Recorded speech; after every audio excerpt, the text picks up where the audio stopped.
dan disertasi ataupun artikel-artikel yang dimuat di berita itu masuk kategori karya tulis. Tapi karya tulis lagi berbeda-beda deh ya. Kemudian karya tulis populer dan karya tulis ilmiah murni. Nah, di sini deskripsinya ada karya ilmiah populer. Karya ilmiah populer itu merupakan suatu karya yang ditulis dengan menggunakan bahasa yang populer sehingga mudah dipahami oleh masyarakat dan menarik untuk dibaca. Misalnya kayak majalah kekinian ya. Tapi sekarang itu kenapa majalah tersurut atau sudah tidak fenomenal beda dengan beberapa tahun lalu karena ya digeserkan oleh dengan adanya majalah digital. Jadi tidak perlu lagi beli majalah yang berbuku, yang bentuk buku, yang bersampul, tapi cukup buka gadget, buka digital, ya majalah itu sudah tampak misalnya di berita-berita Makassar Info atau artikel-artikel media lain. Nah, itu juga masuk kategori karya ilmiah populer. Kenapa dikatakan populer? Ya karena ya kita mau tidak mau suka tidak suka ya kita harus berbaur dengan dunia digital. Jadi kita tidak boleh jalan di tempat bahwasanya kita masih menikmati yang namanya media cetak ya. Sekarang itu media cetak hampir hampir 50% lah. Hanya beberapa persen yang masih menggeluti media cetak, tapi sekarang itu beralih ke dunia digital. Majalah pun dunia digital. Kemudian begitu pun juga dengan film. Film sekarang kan banyak sekali ya, banyak sekali outletnya, misalnya dari Netflix, misalnya dari teater, bioskop, misalnya dari sinetron. Nah, tinggal kalian yang memilih. Cuma bagaimana cara Anda menyerap ilmu-ilmu yang kalian tonton atau yang kalian dapatkan dari sumber yang kalian ini simak ya. Jadi di sini dideskripsikan karya ilmiah populer adalah karya ilmiah yang merupakan suatu karya tulis yang dengan menggunakan bahasa yang populer sehingga mudah dipahami oleh masyarakat dan menarik untuk dibaca. Nah, kenapa dikatakan menarik untuk dibaca? Ya, biasanya untuk menarik peminat pembaca, biasanya majalah itu menyematkan bahasa-bahasa kekinian. Misalnya ada kata guys, atau kata gabut, atau kata toksik, atau bahasa-bahasa yang kekinian lah. Jadi tidak perlu lagi memakai bahasa kaum zaman dulu ya. Karena kalau kapan pakai zaman dulu, bahasa zaman dulu, ya kita akan tertinggal. Jadi kita akan termakan oleh usia. Jadi harus mau tidak mau suka tidak suka ya harus memang memodifikasi bahasa supaya pembaca terserap. Nah, karena kita membuat suatu artikel itu kan hanya untuk menyerap sebuah pembaca. Sama dengan kalian buat karya tulis ilmiah itu deskripsi, ya itu akan dipublikasikan nanti deh. Makanya kenapa sangat riskan dengan penulisan yang baik dan benar dalam tata bahasa ataupun konotasi bahasa baku yang disematkan di deskripsi kalian, ya itu memang dipublikasikan. Jadi semua orang bisa lihat, misalnya di searching di Google ya, misalnya Google artikelnya Abu Bakar Tumpu nih. Oke, muncul semua artikelnya. Oke, oh jadi yang ini yang jadi di situ dilihat bahasanya bagaimana, apakah bahasanya sudah benar atau tidak, atau memang bahasanya rancu atau tidak. Jadi seperti itu untuk menilai suatu karya ilmiah populer. Jadi karya ilmiah populer itu harus digarisbawahi deh. Jadi karya ilmiah populer itu yang menarik untuk dibaca saat ini. Jadi yang mana karya tulis ilmiah populer yang menarik untuk dibaca di sini, yaitu yang menggunakan bahasa kekinian, yang menggunakan bahasa up to date ya, yang tidak memakai bahasa masa lampau atau masa lalu atau bahasa kuno. Jadi bukan berarti bahasa kuno itu tidak baku. Justru yang bahasa kekinian itu kebanyakan bahasa yang tidak baku, tetapi populer di kalangan masyarakat sebagai bahasa konsumtif atau bahasa komunikasi. Oke, jadi seperti ini karya ilmiah populer deh ya. Kemudian lanjut lagi, karya ilmiah murni. Nah, karya ilmiah murni ini adalah karya tulis yang disajikan secara sistematis, teoritis, dan bersifat ilmiah. Kajian yang dibahas di dalamnya meliputi hasil-hasil dari sebuah penelitian. Dalam penulisannya, karya ilmiah murni menggunakan beberapa variabel untuk mendapatkan sebuah kesimpulan akhir. Jadi ini karya ilmiah murni adalah misalnya kayak skripsi kamu yang sakral itu, ya nanti kamu akan susun, kamu akan rasakan bagaimana rasanya, bagaimana pedihnya untuk mengumpulkan suatu materi untuk disatukan jadi skripsi. Jadi untuk menjadi sarjana itu tidak gampang ada ya, jadi harus memang melalui proses-proses langkah yang berat, yaitu menyusun skripsi. Nah, menyusun skripsi ini biasanya banyak mahasiswa yang menunda wisudanya. Ada yang menunda sampai 2 tahun, ada yang menunda sampai 3 tahun, ada yang sudah di DO baru maju. Nah, karena dia malas untuk bergerak. Padahal kalau kita sudah bergerak, itu sudah masuk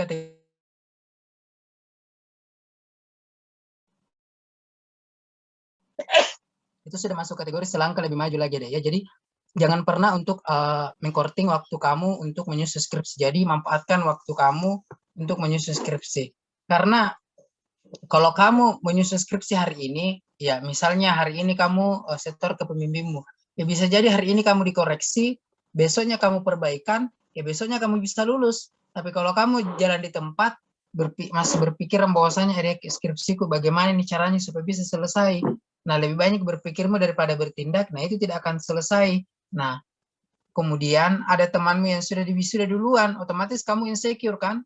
Pasti kamu merasakan, jangan media lanjut kuliah karena terlambat mau wisuda.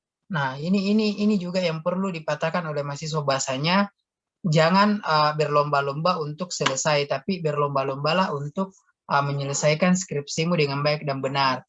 Jangan sampai skripsimu rancu, kemudian endingnya pas di proposal kamu lulus, tapi di hasil juga lulus, tapi pas tutup tidak lulus. Nah, ini juga yang perlu dihindari deh, jangan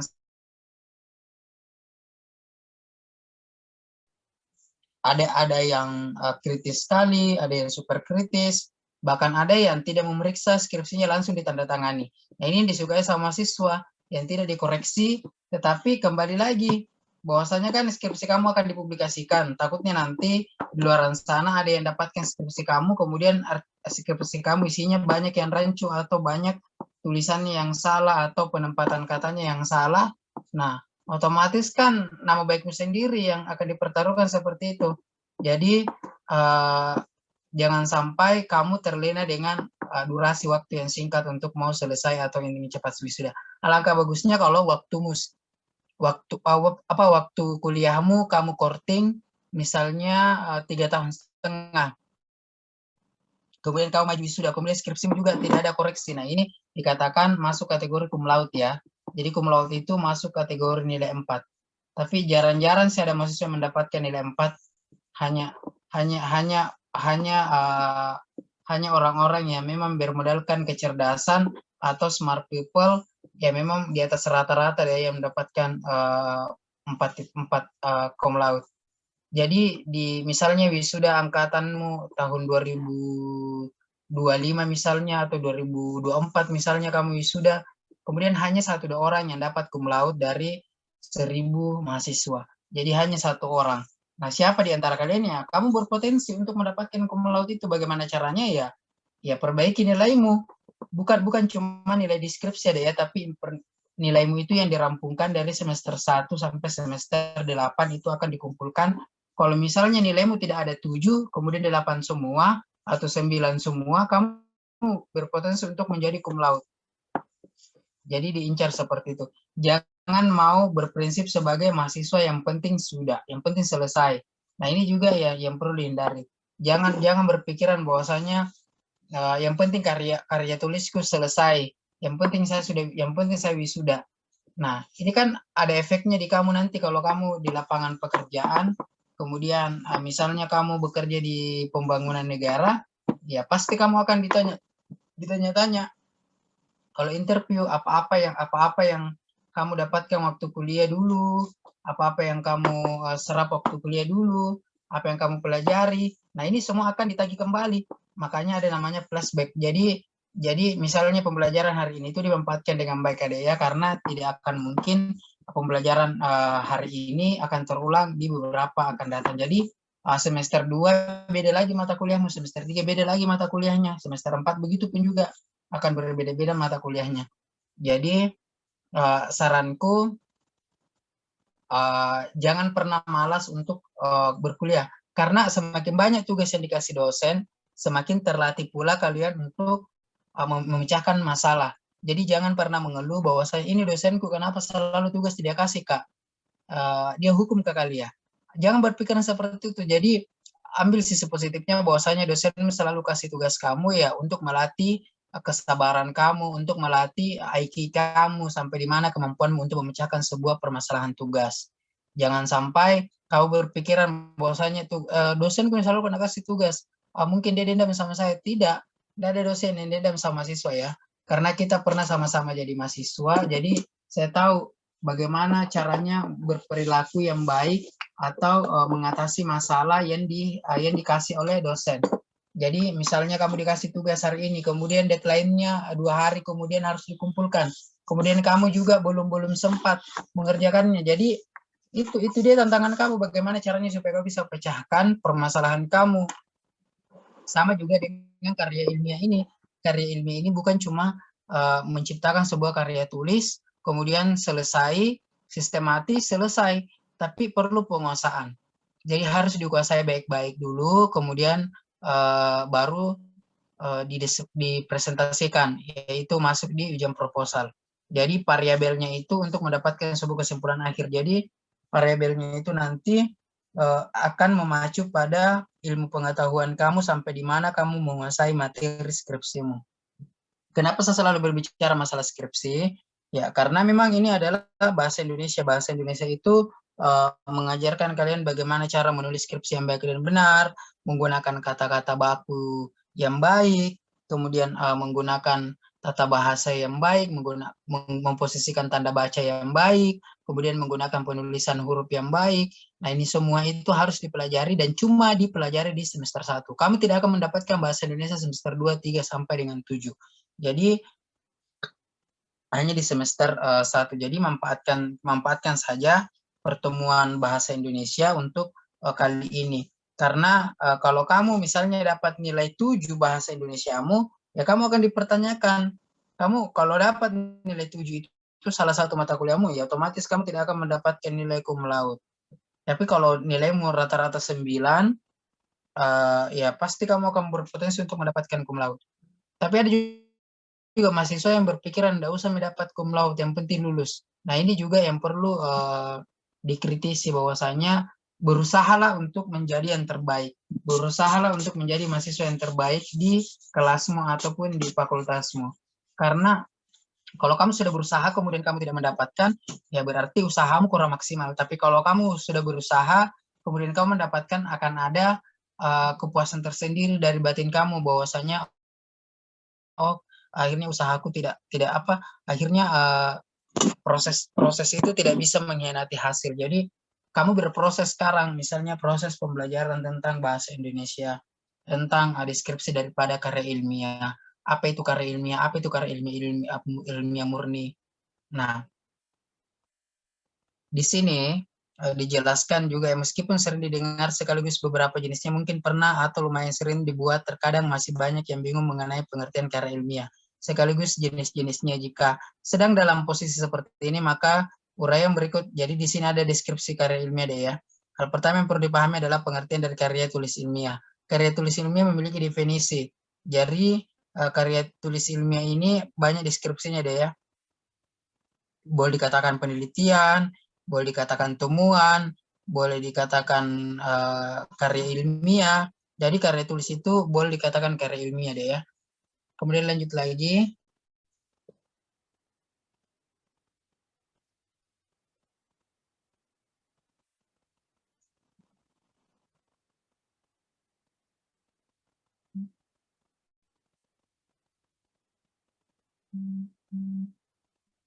Oke, karya tulis non-ilmiah adalah karangan yang menyajikan fakta pribadi tentang pengetahuan dan pengalaman dalam kehidupan sehari-hari. Bersifat subjektif, tidak didukung fakta umum. Dan biasanya menggunakan gaya bahasa yang populer atau biasa digunakan dan tidak terlalu formal. Ini karya tulis non-ilmiah, misalnya kayak artikel itu yang menggunakan bahasa-bahasa kekinian atau bahasa yang tidak baku tetapi menjadi bahasa konsumtif atau bahasa komunikasi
tadi bermasalah deh ya.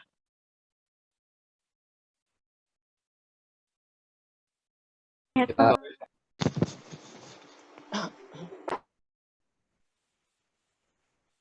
Di karya tulis non-ilmiah, karangan yang menyajikan fakta-fakta pribadi tentang pengetahuan dan pengalaman dalam kehidupan sehari-hari yang bersifat subjektif, tidak didukung fakta umum, dan biasanya menggunakan gaya bahasa yang populer atau biasa digunakan tidak terlalu formal.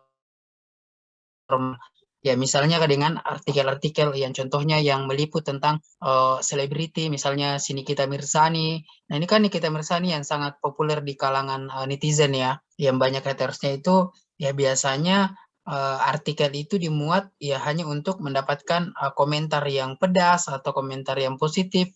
Nah, itu tergantung daripada si pembaca bagaimana cara menyikapi sebuah artikel yang dimuat oleh si pembuat artikel tersebut.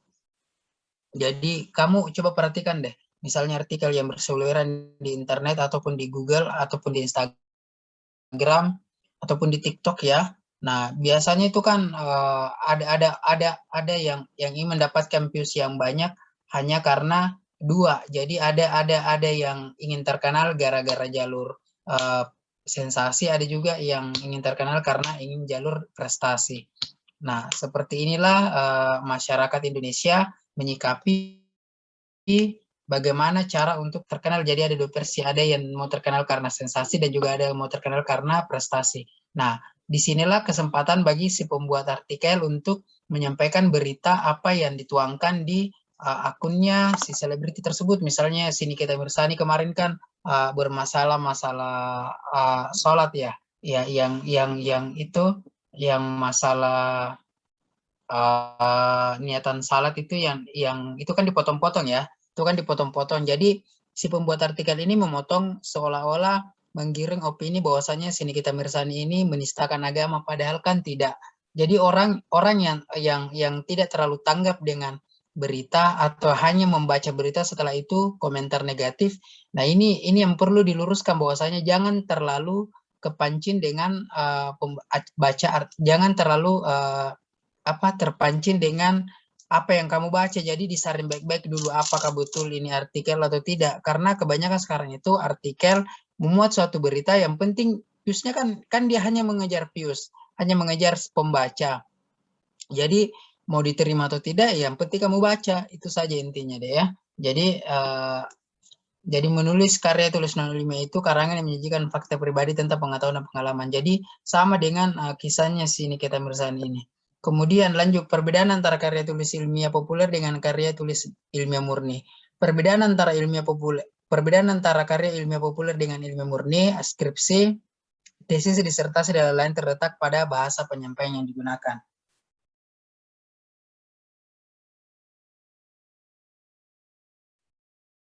Misalnya di sini adalah artikel ilmiah. Artikel ilmiah juga masuk ke dalam kategori karya tulis yang sifatnya ilmiah sesuai dengan namanya.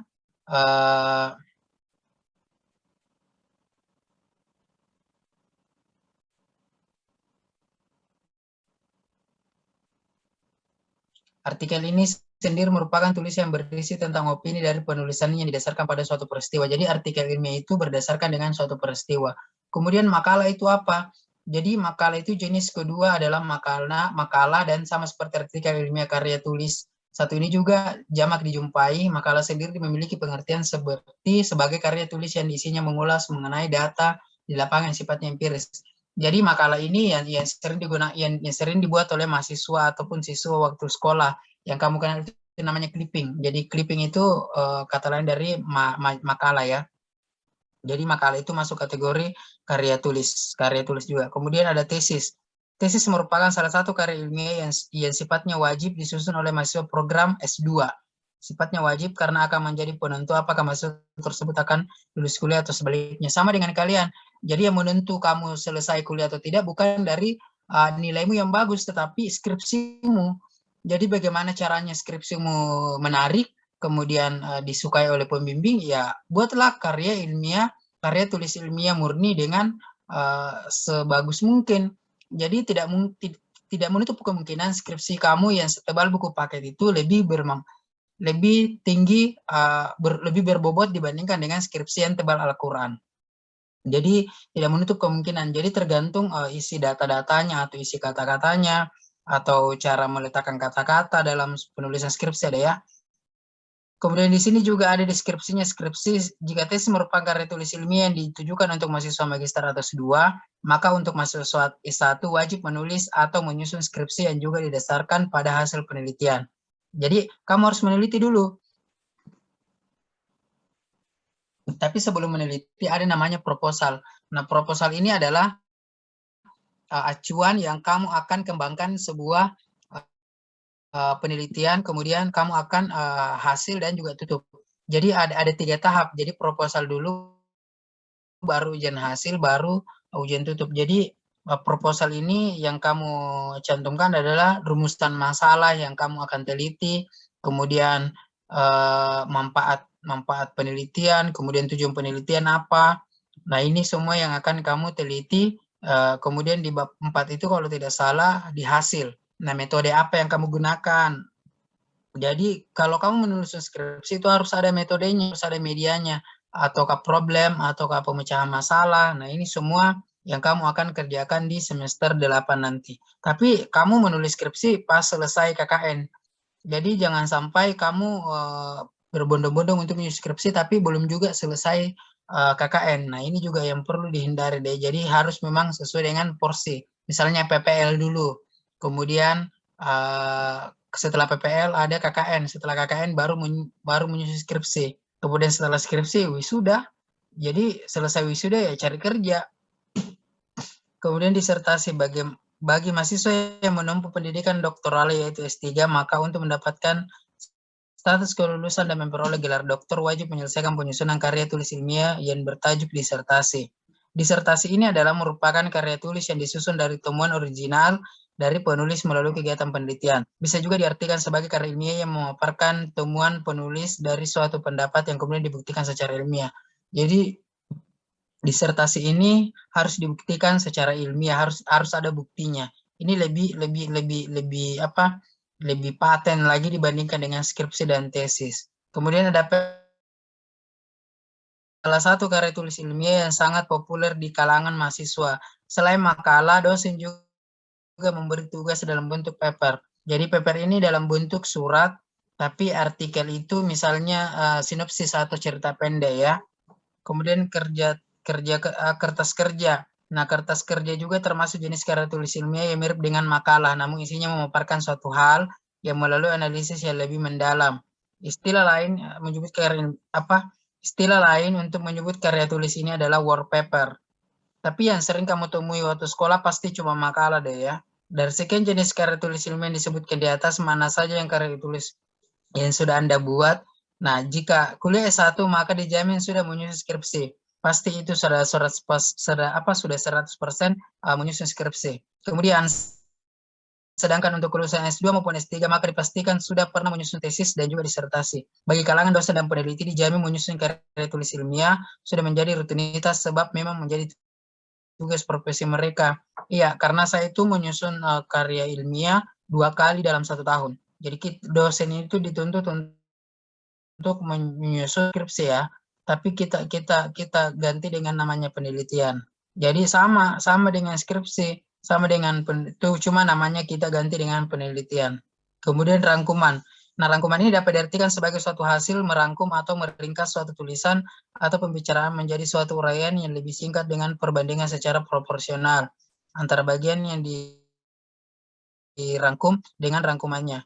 Rangkuman dapat pula diartikan sebagai hasil merangkai atau menyatukan pokok-pokok pembicaraan. Jadi rangkuman ini misalnya deskripsi dari 2 paragraf dijadikan hanya 1 kalimat. Nah, itu masuk kategori rangkuman. Kemudian bagaimana cara membuat rangkuman? Kurasa waktu kamu sekolah di SMP, di SMA, sudah diajarkan bagaimana cara membuat sebuah rangkuman ada ya. Kemudian membaca teks atau naskah. Kemudian ada menentukan dan mencatat gagasan utama.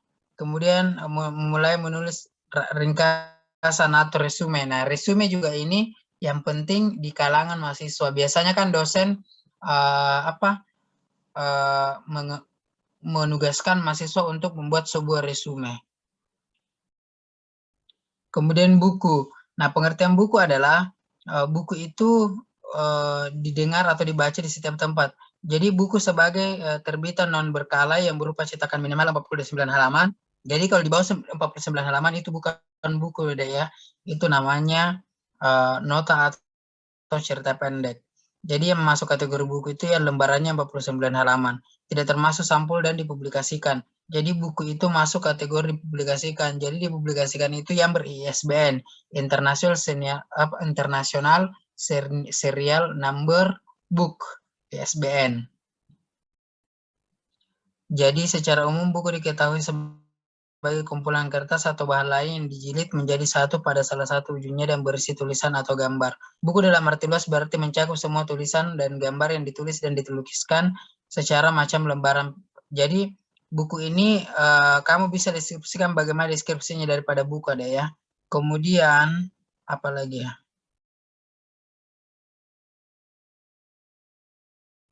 Membaca untuk menulis akademik. Ini bagian F. Kemudian hubungan antara membaca dan menulis. Nah, dalam menulis sebuah skripsi itu ya perlu kalian pahami bahwasanya kamu yang menulis skripsi kamu, bukan orang lain. Kenapa? Ya karena kalau di ujian meja nanti yang ditanya bukan yang tuliskan skripsi kamu, tapi kamu yang ditanya sama dosennya. Apa judulnya? Jangan sampai sama dengan mahasiswa yang kemarin yang ujian meja deh ya. Dia ditanya apa judulnya skripsimu, dia tidak hafal. Nah, kemudian apa isinya skripsimu, dia juga tidak pahami. Nah, itu kan sudah masuk kategori sudah masuk kategori bahwasanya skripsinya itu dibuatkan oleh orang lain atau pakai joki. Jadi jangan sampai pakai joki deh ya. Jadi kalau memang kamu berat untuk deskripsi, ya bagaimana caranya supaya keberatan itu menjadi ringan. Nah, kalau kamu belajar, pasti kamu akan pahami bagaimana cara menulis skripsi dengan baik dan benar. Atau menyimpulkan sebuah materi menjadikan satu, misalnya 10 buku yang kamu akan rangkai menjadi sebuah skripsi. Nah, itu kamu harus kerja keras. Jadi 6 bulan itu waktumu untuk menyusun sebuah skripsi itu di semester 8. Nanti itu sisi waktumu tidak ada lagi perkuliahan, jadi sisi waktu bulan itu menyusun skripsi. Jadi memang kamu dikasih waktu lebih banyak untuk menyusun sebuah karya tulis ilmiah. Oke, sampai di sini ada yang mau ditanyakan, Adek?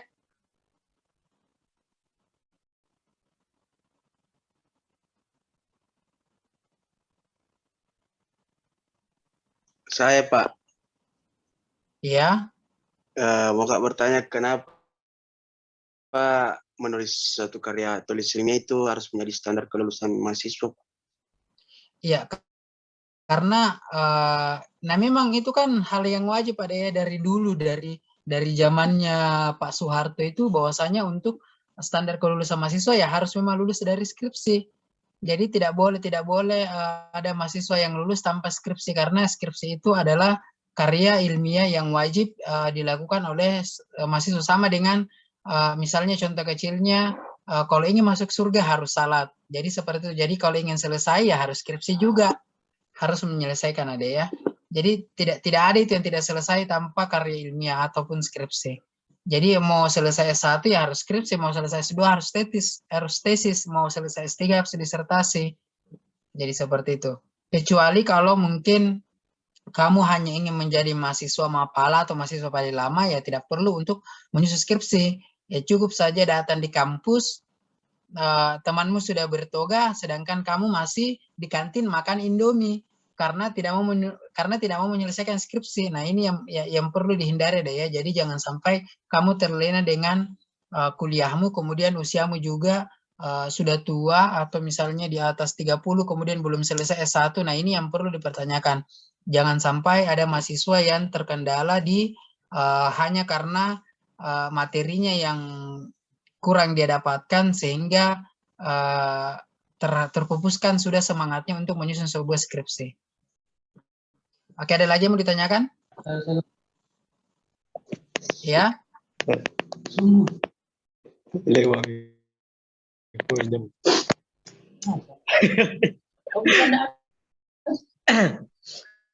Nah, bahasa Indonesia. Itu yang tadi pagi yang dah. Oke, kalau begitu saya masuk di penugasan ada ya? Itu masuk tugas.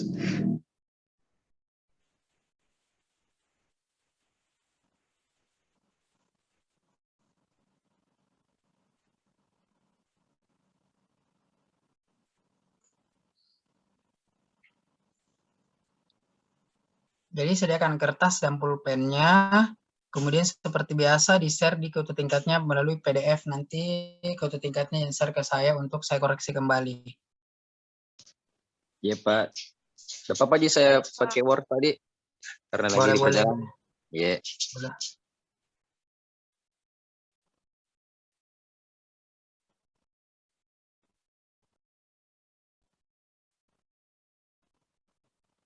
Ke soal nomor 1 dicatat.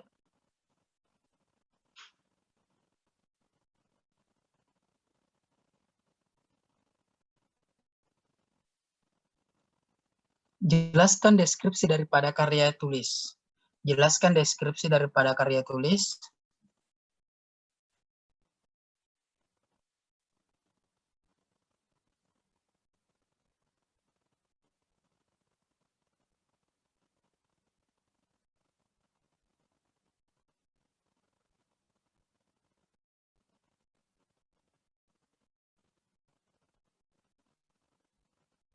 Soal kedua, jelaskan perbedaan skripsi, tesis, dan disertasi.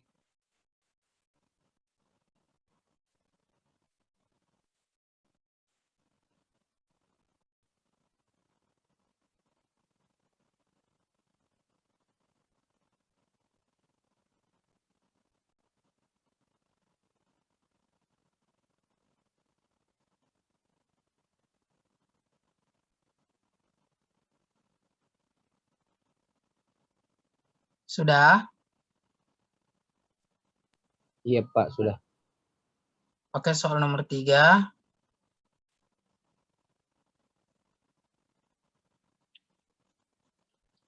Coba Anda buat sebuah artikel.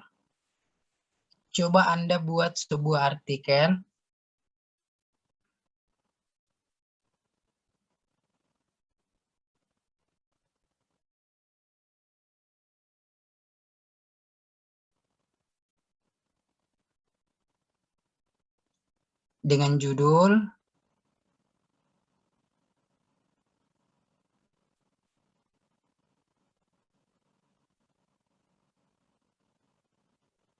artis yang kontroversial. Jadi artis yang kontroversial. Jadi kamu membuat suatu berita, misalnya artis Barbie Kumalasari, kamu beritakan seperti apa. Nah, saya mau lihat bagaimana cara kamu merangkai sebuah kata tentang misalnya si Barbie Kumalasari, kamu beritakan seperti apa. Jadi kamu buat sebuah artikel tentang artis yang kontroversial, misalnya kayak Nikita Mirzani, kemudian siapa lagi yang pokoknya yang artis yang kontroversial. Ernest Prakasa yang baru-baru ini dihujat sama netizen ya. Nah, jadi kamu harus buat artikelnya atau buat beritanya, kemudian ini akan menjadi jawaban di soal nomor 3. Jadi minimal 3 paragraf ada ya. Jadi 3 paragraf itu berarti 15 baris ya. Karena satu paragraf itu biasanya 5 baris. Jadi kamu harus buat artikel tentang artis yang kontroversial. Misalnya kayak Ernest Prakasa itu yang menyinggung masalah si Gala nanya Vanessa Angel itu. Nah, itu kamu bisa buat artikelnya seperti apa. Kamu membicarakan tentang Ernest, kemudian kamu membicarakan tentang Nikita Mirzani, kemudian kamu membicarakan tentang Barbie Kumalasari dengan versi bahasamu masing-masing. Jadi saya mau tahu sejauh mana pembendaharaan kata kamu bisa tuangkan di sebuah artikel yang kamu buat di soal nomor 3. Jadi saya tunggu jawaban tak sebentar ada ya. Silakan dijawab.